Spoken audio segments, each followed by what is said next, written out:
My name is Dave Lezotte. I am the Senior Manager of Public Relations for the Gwinnett Stripers. I'm also the lead broadcast voice of the Stripers, and I also handle the team travel for the Stripers as well.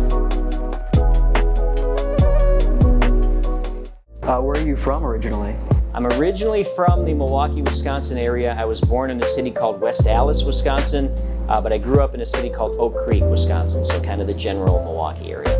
When you're not at the ballpark, what do you typically like to do for fun? So when I'm not at the ballpark, typically I'm with my wife and my two daughters. I have a 6-year-old and a 3-year-old. So they're a lot of fun to be around. It's fun to watch them grow up, playing around the yard with them, around the house as well.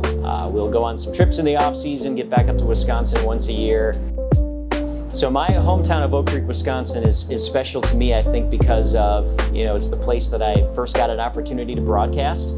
When I was in high school at Oak Creek High School, I had a great television production teacher who brought the idea to me of having me come on and call football games on our cable access channel. I had never thought about it before. I knew I wanted to do something in professional sports, namely baseball. I just didn't, at about 16 years old, know what that was going to be yet.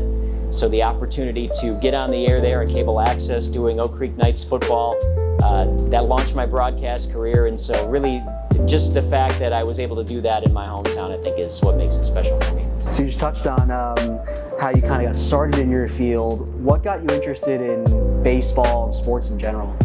I mean, baseball has been a family passion really since before I can even remember.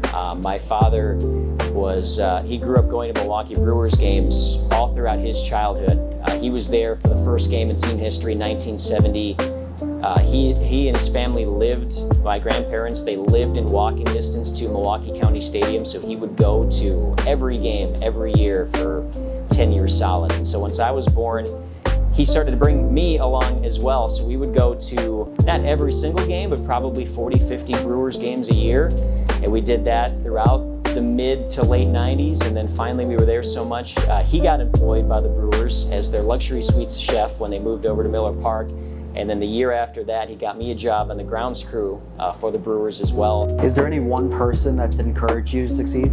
My family, my father specifically. When I first landed an A-ball job in 2006 coming out of college, I was pretty nervous to go take that. And I didn't know where the journey was going to lead me, and it was a small town, and I'd been away from home before in college, but didn't really know what I was getting into yet. And, his support and kind of fueling me to know that I could do it, and I was ready for it, ready for the challenge. And then even coming here to Gwinnett, out of A-ball, it was a no-brainer to come here when I got this job, but still needed the push and needed the encouragement, needed the reminder that what I can do and my capabilities were ready for AAA baseball. So definitely my family, and again, my dad, right at the top of the list. How do you rely on others to achieve success? Well, I mean, we're part of a team in the front office. We're part of a team downstairs in the clubhouse. You don't have success without, other folks around you feeding into it and doing their part. We have a great creative staff here, great marketing staff, a great sales staff, leadership team for the Stripers. All what I do is in really, concert with them. Gwinnett Stripers baseball isn't just about the product on the field. It's about all the work that goes on behind the scenes to make sure it's a good product for the fans coming into the ballpark. So, I really lean on the rest of the staff here, both in the front office and again on the clubhouse side. The coaching staff here is fantastic. The players are all great to work with, all the support staff downstairs as well. Getting a chance to be a part of this team's history, a part of any team's history, but especially the Stripers, I only missed the first 3 years of Gwinnett baseball, so having the chance to call the final out from the first time we clinched the division to the second time we clinched the division to all the historic players that have come through here, all the guys that ended up on that 2021 World Series club for the Braves, watching them all grow into what they are now, and having, again, the iconic calls that hopefully will live on in those historic moments forever. And again, first pitch from Dayton is a chopper to third, handled by Lopez. His throw to first base in time, and that is your ball game. The Gwinnett Stripers have reeled in a Governor's Cup playoff spot. So that's really what gets me fired up to come in every day and broadcast games is being a part of that history, being a part specifically of Gwinnett Stripers history, being just the second radio voice in this team's history. That's all awesome for me. What would you say to young broadcasters looking to pursue your career? I think perseverance is important.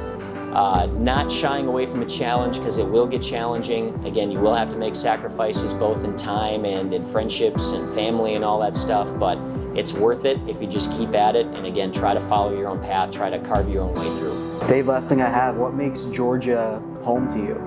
Well, Georgia's home for me now. I'm from Wisconsin originally, like I said, but I've been here for almost 14 years, so it has really become my home. I live in a house with 3 Georgians now. My wife is from Flowery Branch. She was born here. My 2 daughters obviously were born here, so they're home to me. We've got a great home in Decula, so not too far away from the ballpark, but obviously having that family here makes this home for me now.